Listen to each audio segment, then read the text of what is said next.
Hey Judy, so I'm making this video for you, like as a sorry, I have cat allergies.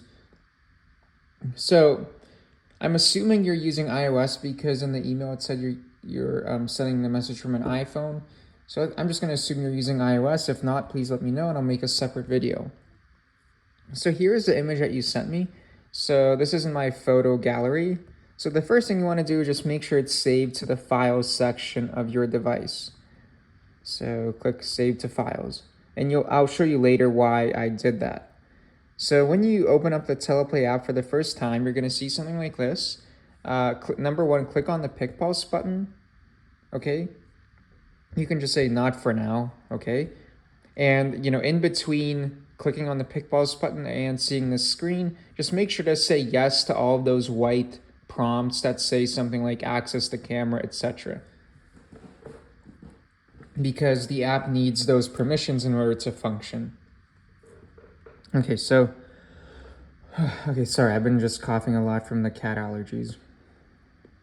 Okay, so when you're at this screen, the next thing you want to do, click on the gear icon. So I know there's like a lot of buttons and it's kind of confusing, which is why PicPulse will be its own separate app pretty soon. But for now, all you have to really care about is number one, make sure that the PicPulse button right here is on. And the second thing, make sure that you enter your email within the email button because that unlocks all of the paid content here. So that's really it. So in the gear icon, just make sure that the PicPulse button is on. Make sure that you entered your email address. Make sure that you enter the email address you used to purchase PicPulse because that unlocks all of the paid content here. So next step. So there are two ways to use PicPulse. The first one is to simply add foreground effects on top of existing photos and videos. And the second way is to remove a background from a photo, add it to one of the backgrounds here or one within the app, and then add foreground elements. So I'm going to show you how to do both. So using the image that you sent me. So we're going to go to your background, and this is the image that you sent me. And now we can add foreground elements. Obviously I know you want it to be, you probably wouldn't use this. Sorry. Anyways, let's assume that you're going to use this picture. And let's say you want foreground elements added on top of it. So all you have to do is maybe click on butterflies. And then notice how some of the effects, so for example, this is the same effect, these orange butterflies. One says 52.1 and the other one says 133.7. So this is basically the higher megabytes file size. It should work just as well as the other one, but if there are any issues in terms of like the time to upload, or maybe the app crashes because it's simply too big of a file size, just simply use the other file. I've noticed on iOS, it works great for any file size, but basically the lower megabytes ones are there for Android because there's more variability in terms of hardware on Android. Okay, so then let's say you have a foreground. You can rotate, resize it however which way you want. You can have more. To remove a foreground effect, you could just hold, click X that appears. You can have more than one foreground. Give me a sec. So once you download it, you don't have to wait again. You just tap on it, and then it appears instantly. Something I want to point out, if you're not going to use a foreground element for a while, just make sure to click on the trash can icon. Otherwise, the app will become extremely bloated because each foreground element is a lot of file size, and you want to make sure you're not keeping elements which you're not using. So you can also try this, for example. You can have more than one foreground element at the same time. So you can have up to in iOS, you can have literally as many as you want. Something which, so you can search for foregrounds here because each foreground effect has a keyword associated with it, actually multiple keywords.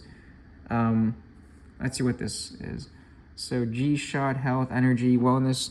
So for that, I'd maybe check out the nature transitions category, which is one of my favorites.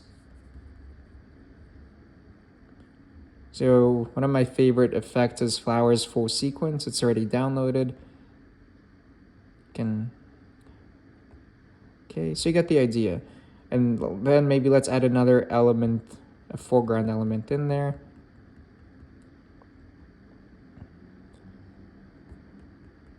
What if we do, I don't know, sparkler?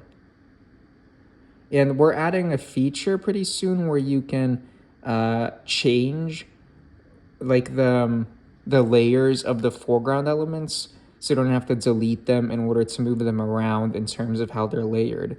So that's coming within about 2 weeks to iOS. So see, obviously this effect doesn't make too much sense. I just wanted to show you that you can use more than one effect at the same time.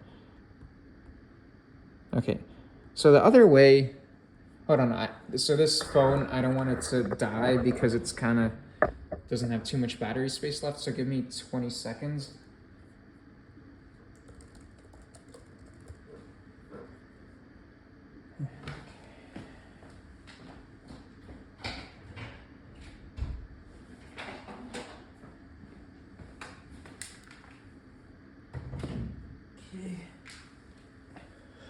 Okay, thank you for waiting. So the next way to use PicPulse is to remove a background and then go from there. So here's how we're gonna do it. So I'm assuming, let's assume you wanna use a background from within the app. Just go to nature backgrounds, for example. Each background category has 2 elements, video preview and photo preview. So photo preview are photos of nature, and video preview are videos of nature. You may have to wait like 30 seconds for the thumbnails to load. So let's say we choose like let's do like a cool nature scene. Let's do, I don't know, let's do country farm. So you just have to click on it, then it will appear. To change a background, all you have to do is download another one, and then the other downloaded background appears instead of that one. But we're gonna go back to the country farm. Or you can also just simply go to your background. Let's see. Just use that. So anytime you download another background, whether it's from within the app or your own one here, just that's how it works. You download a background and it instantly appears. If you go to downloaded, you'll see what you already downloaded. Here, how about we just use this one? Why not? Okay, so your foreground, you can upload your own custom foreground elements, and they function just like the ones within the app. So click on your foreground. So if you go to this button, you can upload JPEGs, PNGs, JPEG files. Sorry, you can upload PNGs, GIFs, and JPEG files using this button. For example, here is I believe this is a PNG. Let's try. No, it's not a PNG, it's a JPEG.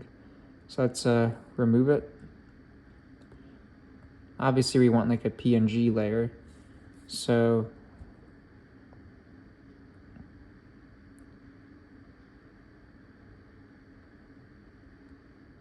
anyways, I don't know. Give me a sec. Is this a PNG? I think it is.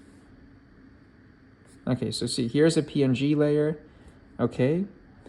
In this button, so you can upload PNGs, JPEGs, GIFs, you get the idea.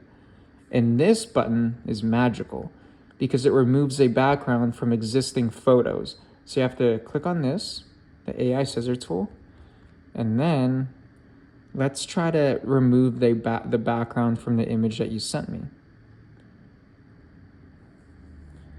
Where is it? I know it's somewhere here. Okay, here it is. So it may not work because there wasn't much background to work with, and because it was kind of an ambiguous type of background. So let's see if it works. Oh, it worked. Okay. So see, obviously it didn't do the best job because, you know, you have the fingers right there. So what if we do go like that? Okay, like that, okay. And then we can add a foreground element. What if we just use the one we already downloaded before?